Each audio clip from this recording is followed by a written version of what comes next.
So I want to ask you a question really quickly. And there are many ways to do visual aids in our presentations. But which visual aid has really stuck out with you from anybody's presentation that you've been to? For me, if the lesser the words, I think that better. I like to look at that and try to see what's going on. Yeah. If there are too many words, like at a glance, I'm like, no, I'm not reading it. What about? Like picture speak itself. So like, I try to put more picture like rather than writings.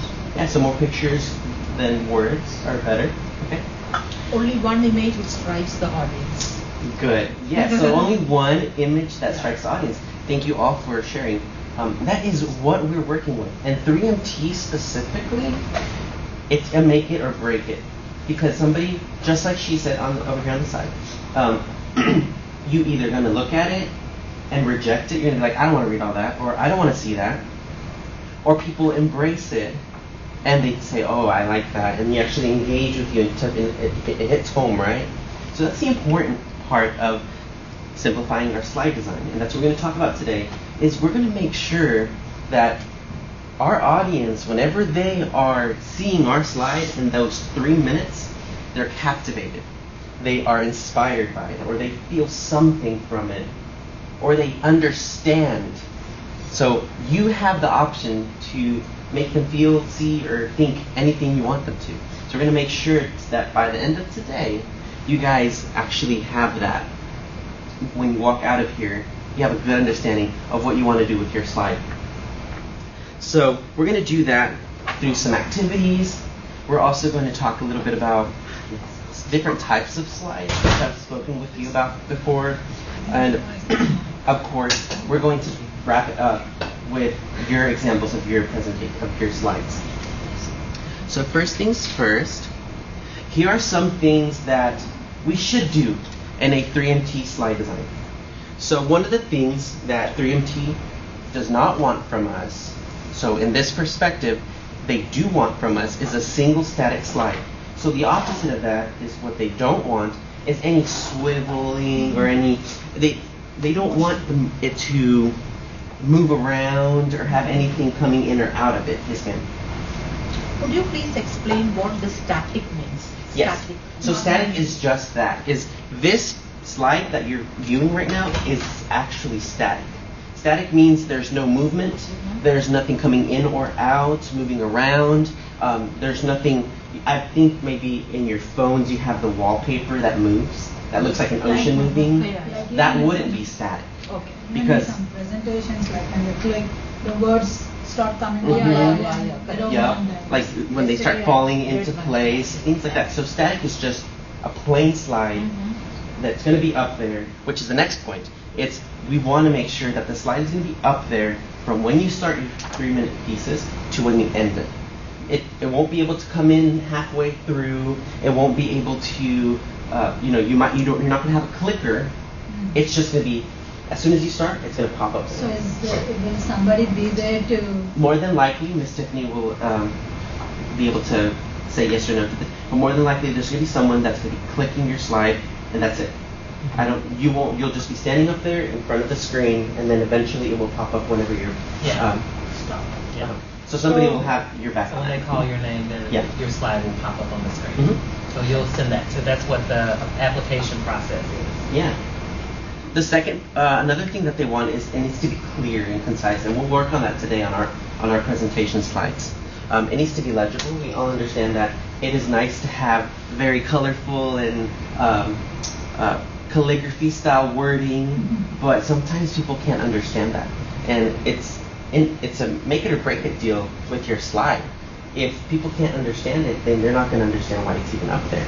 So it's important for us to have clear and very, very elaborated slides, fonts, and sizes of our wording. Another thing is that it needs to be concise. So nobody wants to read, just like you said earlier today, nobody wants to read the slide. And it should give a little bit of wording to understand if that's what you desire, but it doesn't have to. And lastly, it needs to have a personal touch. So it should include something that you personally want to have on there to captivate your audience, to keep looking at it, keep referencing to it, and that you can actually keep talking through, which again we'll talk about in just a second. So some of the things that we don't want to do on our slide is we don't want to have, that's the quite opposite of a static slide, is slides with transitions. So we don't want to have that. We don't want any type of animations. I know that there's clip art out there of guys like dancing around or doing certain things like the cowboy hat or whatever, you know. We don't want that just because it might actually take your audience away from what you're saying to looking at Scooby-Doo eating a cracker or something. You know, it's a distraction. Another thing is we don't need any other electronic devices. So you don't need a video on there. You cannot have any sound effects. It just needs to be, like we said, static. It's just up there by itself. You can reference to it if you need to, but more than likely it should just be an enhancer to your presentation rather than your presentation itself. Another thing we want to focus on is you don't need any costumes. Yes, you've had people at 3MTs where if they're talking about history and the research of history, and they go up there like dressed as a witch because it was talking about the Salem witch trials. Or we don't want to have anybody that has done anything with NASA and come up with an astronaut suit. That's not the purpose of the presentation. So we want to make sure that we don't have any of that on there, no musical instruments, or laboratory equipment for sure. Another thing we want to focus on is you don't rely on the slide to convey the entire message. So yes, it should be enough to have that curiosity, give that audience the curiosity, but it should not be your entire presentation in one slide. And lastly, sometimes less is more, and we've talked about it in previous presentations, where there has been the example of the young man that uses a slide, which we'll get to in just a second, with the dot in the middle, the gray dot, and how he has no words in there. Very simplistic. It's a picture, but it conveys so much more than any other word can actually elaborate on. So, any questions so far? So are there any minimum pictures or graphics is there a number? There actually is not, and they won't disqualify you for it. But again, talking about how we began this presentation, we said it's a make it or break it deal. So you have to be very conscious about your slide, if it has enough or not enough. And if it does, what do you need to do to change it, to make it more comfortable for an audience to be able to look at. And we'll see a couple of slides today for sure. And this is actually one of them that I wanted to show you. So there are a lot of things on here, and it may look like a lot, but this is actually a slide of a 3MT winner from the past couple of years. So what are some things that are on there that really enhance this slide? So like this is just one slide or like? Yep, this is, it's from the gray, you see the gray, that line, to the other side, and the person, that's what they presented and they spoke about it. So first and foremost, what is the topic about? Condom injections. Okay. Something about the eyes I see, right? Okay. Well, what are some good things that you see from this slide? The title That eye. You said? I think that eye is having like fungal infection, right? Okay, yeah, so they're showing the difference between the eyes? Yeah. Yeah?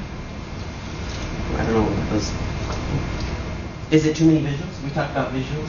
Too many pictures? Just No? right amount. Mhm. Because for every title, he has just one simple line and then a simple picture. Mhm. It's really nice. Yeah. So this is just one example. Let's get to the next one. So what about this one? This is another winner, by the way. Much more pictures, right? Much less words. Can you follow? I see arrows. Can you follow almost along with what they're doing with the slide? So it doesn't even have to be just one slide, and it doesn't have to be multiple. But they actually got creative with the arrows to point what's next. What are some things that they could improve on? I don't know, for me it looks blurry. I think they are using like immunoglobulin to treat like the human eyes, like. So I think the lens was not proper solution for treatment of that, right? So they putting like one antibody. The words could have been a little bigger. The words, so it's a little hard to read the words, especially if it's in a background, in the back. I'm confused. Maybe you might not be, but I'm confused as to. I know it starts up here, but then does it go down here, or does it jump? Because there's only 2 arrows, so I don't. Or does it start here and go down here and then jump to here plus here and then do this? So it's, once you look at the slide a lot, you'll probably be able to understand that that's the way it goes, but that's not what we want our audience to do, because the audience is now going to be thinking, oh, what's the process? Or what do I do here? Instead of, this makes sense to me right off the bat. Yeah. I understand why they're putting this up there. It helps the presentation. And if you're not a science major, it's even harder to... Now that we have talked about a process-style slide, we're going to move into more of a storytelling slide, or something that captivates your eyes with an image of some sort that may tell a story or a narrative in the background. So here's the first one we're going to talk about. So what are we looking at?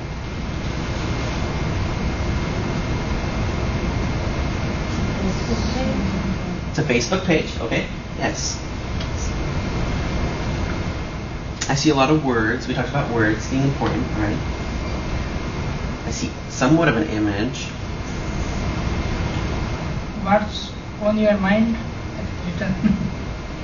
Okay. I see a process kind of illustrating the methodology section there. But she's telling a story, right? There is a young girl. There's a Facebook page. Seems like her research might have been, I think we saw it in our first presentation about adaptation to our audience. But it seems to be that she was trying to tell a story maybe of young women or young girls that have something to do with their identity online. Right? So I can kind of start depicting this. Alright. So let me go to the next one and we can talk a little bit more about this, okay? I'm going to let you guys take this slide in just a few seconds and then tell me what you guys are seeing. Alzheimer's disease? Okay. Yep, Yeah? Sounds like Alzheimer's. Or some type of mental illness. I see a story. I see something telling me that I think maybe the methodology was she used people with Alzheimer's and then showed a picture and the word of the picture, like the toaster, and then something about training, that the people with training have 76% of naming accuracy and people without training have less. So tell me a story, tell me your methodology section. Very illustrative. This is also a 3MT winner that used more of a storyline for her methodology section to help us understand what she did and what she's going to be talking about for the next 3 minutes. Okay. So, what about this one? I think I talked about it earlier in this presentation. We've actually referenced back to it several times in our previous presentations as well. It looks like there's a baby in there, like a man holding a baby up. But then there's a great dot. Any guesses on what this might be about? Well, as I know that from your previous slide, you talked about the DMA disease of the eye. Yeah. So there was something in the eye. And so the 3MT winner for this slide decided to tell a story or to captivate the audience through what exactly someone sees whenever they have this illness. And he went about it that way, illustrating that it is important to do this research because we want to evade this. And he gave statistics like 1 in every, I'm not exactly sure, but he made statements like 1 in every 7 women, or he made a very straightforward statistic about how many people are affected by it and what it might look like, which is what the slide shows. So what are some things that we liked about these slides?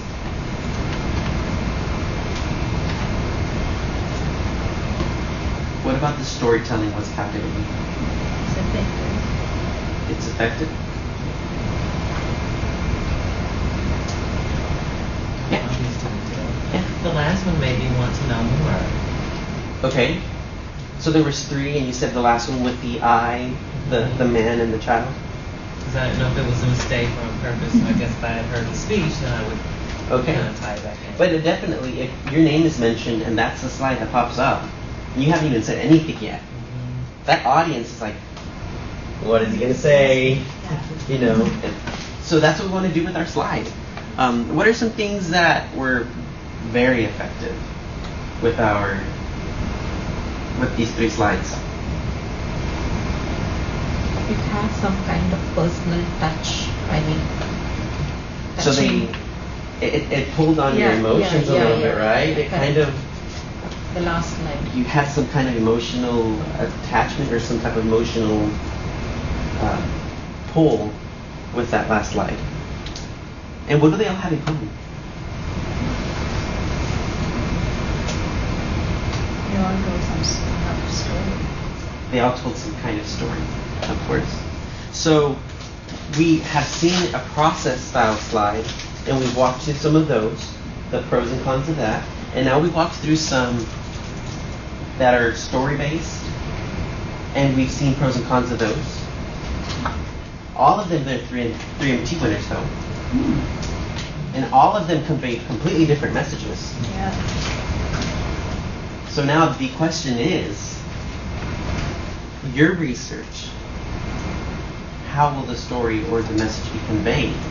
And what is better for your 3MT slide? So that's what we're going to do next. We're going to try and practice just a little bit to tell a story with our slide. So our presentation today is primarily focused on 2 major ways that we have found throughout the 3MT by doing some research and watching some videos and seeing the slides of other winners on 2 different styles of PowerPoints that people have used, or slides that they've used, in order to successfully convey the message. Which the first one we talked about was the process, right? How people use a slide and illustrate the process of their research or the methodology, or just the things that they have done recently or within their research to help the audience understand what they did or how they did it. The second one was storytelling, or more per se, giving the audience something to look at, to one, make them curious about the what they're going to be talking about in their 3-minute pieces, or actually conveying a real life scenario, which is we go back to that image of the elderly man with the child and the dot in the middle because of the blurry vision. So those are the 2 major things we've seen so far in 3MT winners. It's either a process or a story that people have told. We have seen in the Facebook one where she tells a story of the young women and how they perceive their identity through Facebook and social media. But in that slide, she also had the process of her methodology. So she did surveys, she did interviews, and it actually illustrated in that slide everything that she did to gain her or collect her data. So those are the 2 major parts. And the 2 major types of slides. It is up to you what kind of slide you want to use. It depends on your research, really, because if you have a slide talking about the young lady from Alaska that went to Alaska for a year, and she collected clams to understand the sea life in the world, or in Alaska, that go there throughout the months. She had her slide be a little bit more focused on the clam and the images of what she did out there. So she actually took pictures of the types of clams, and it illustrated the differences of what the clams look like on the inside and the out. And the same thing, I don't think she would have, her 3-minute thesis wouldn't have really been a good thing to put a process up there. Because what people were really interested was the clams, right? Everybody wants to see the clam differences, and she actually referenced to it just a little bit by explaining this is what it looks like in January compared to this is what it looks like in July. And that really sold a little bit of that curiosity of, oh, that research actually is valuable, right? So it just depends on your research and depends on what you do. But let's go to the next one. So we're going to hit on some of these questions today. And the first question is, what is it like to think of the process and story impact of your research? So how do you feel about the story aspect of your research? Because I know a lot of you have done a lot of methodology, steps, process.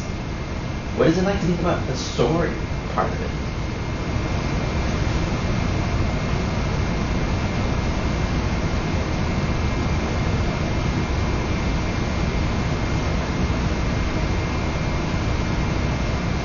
So like when we present one slide, so we can do either way, like we can show the process or we can tell the story. You can do either or both. So it is up to you depending on what you think is best. But this question is relaying just because a lot of people don't think about the storyal aspect.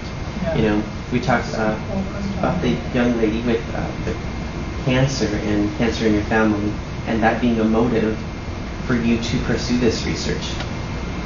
People really don't know that unless you say it or unless you communicate it through a slide. Why do you think it's important, though, to make sure that you're thinking about your audience when you make this slide? Everybody is not from the same background, like the presenter. So it should be something very common where everyone can relate to it. Anything else? Thank you for sharing.